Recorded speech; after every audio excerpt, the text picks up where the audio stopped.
All right, welcome back to part 4 of our isometric sketch tutorials. This time we are going to be creating our own shapes using linking cubes. Now, when we create our own shapes in linking cubes, you're still going to have your ratio of how you're going to distinguish how big each side is. So to look at that, if I have one linking cube, notice that this is the same type of cube that we drew in the second video. And if I was drawing it, I'm drawing it from this angle, and it's kind of pointed up so that I can see the front, the side, and the top. Okay, so you're gonna do, if this was this one, see how it looks almost exactly the same. So in this case, I did a 3 by 3, and I indicated that right here. So that would mean that this side is 3, the side here is 3, this side is 3, this side is 3. All right, now if I stack the linking blocks on top of each other, you would just have to add 3, 3, and 3, because you have 3 on top of each other. So if I was drawing this line, it would be 3, 6, 9 spaces up. Okay, so let's look at this. We're all going to be doing the same shape first. After you get this one completed and it looks exactly perfect, then you can go ahead and start changing this into different shapes. We're only going to be working with 5 today, so you can arrange this in any way that you want to. Now, whenever you start, again, you're still going to have to decide, am I going to do 3 by 3? So yes, in this case we will. So every line is going to be 3 segments long on my paper.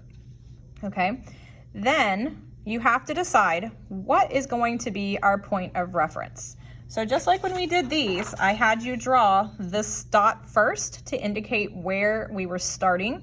You're going to do the same on this, and you're just going to figure out, you can draw it from any side, but just figure out, in your opinion, which one do you think is going to be the easiest.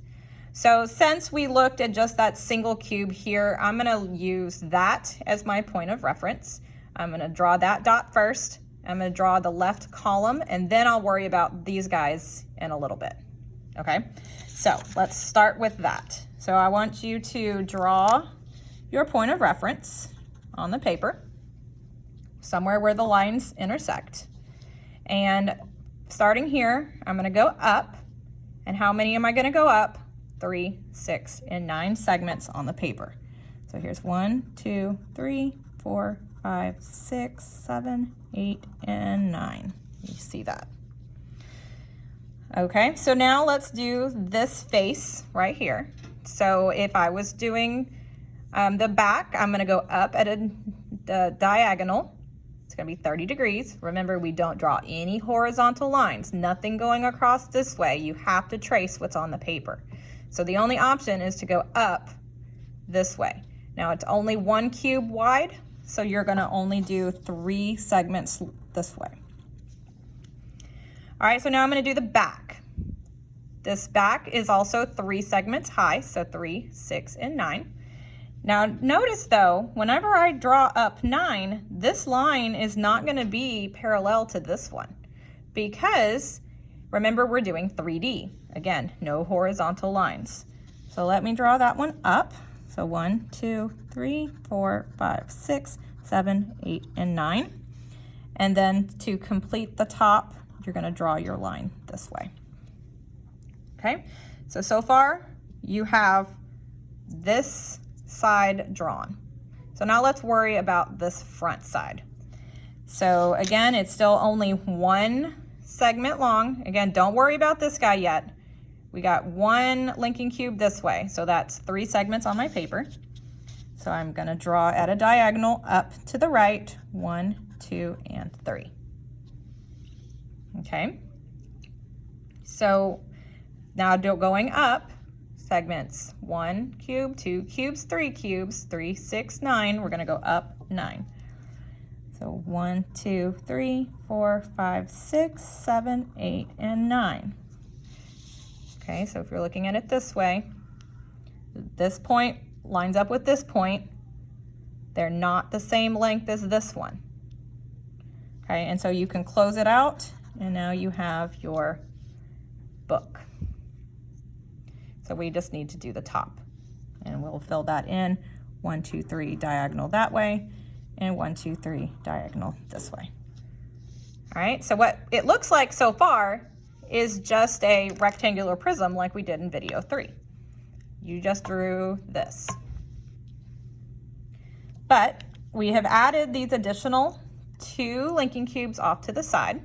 So we need to make sure that we indicate that on our drawing.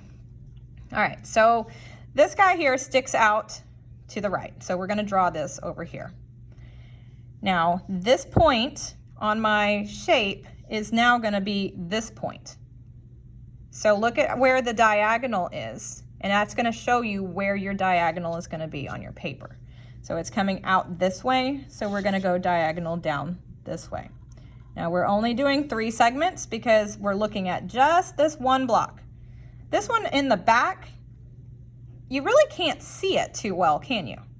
So we're not gonna worry too much about it right now. We're only gonna be focusing on what we can really see. All right, so you just did the bottom. This is the bottom. Now we're gonna go up 3 because it's 1 cube. So 1, 2, and 3. Okay. Now let's go ahead and finish off this book shape. We're gonna do this front surface. So we're gonna go diagonal 1, 2, 3. We're gonna do this side now, up 1, 2, 3. You see the book shape starting to come together? Now do this top surface here. 1, 2, 3, that's this face. Now we're gonna go back and do this one. 1, 2, 3. So it does connect. See, it connects. There's your other point. There's your point. Now we can do the other side. Now, if I was just doing this 1 cube, I would draw my segment 1, 2, 3. But we are gonna go ahead and draw this back segment because it's back there, even though you can't really see the whole thing. So we're gonna continue drawing on that line because you can see that one line. We can't see the rest of that cube though. Okay, so this is what this shape should look like.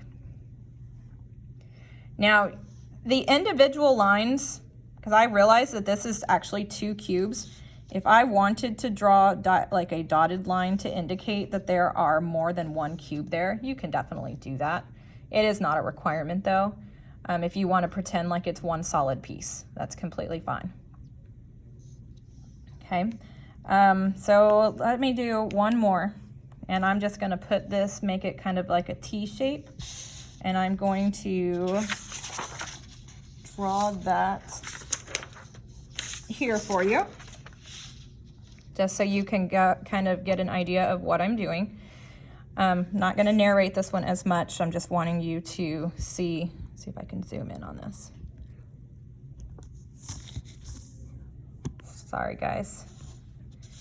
All right. So I'm going to do this upside down T shape for you, and then feel free to make your own shapes and do it however you want to do it. Just practice doing this. So the more that you practice, the better it's going to get.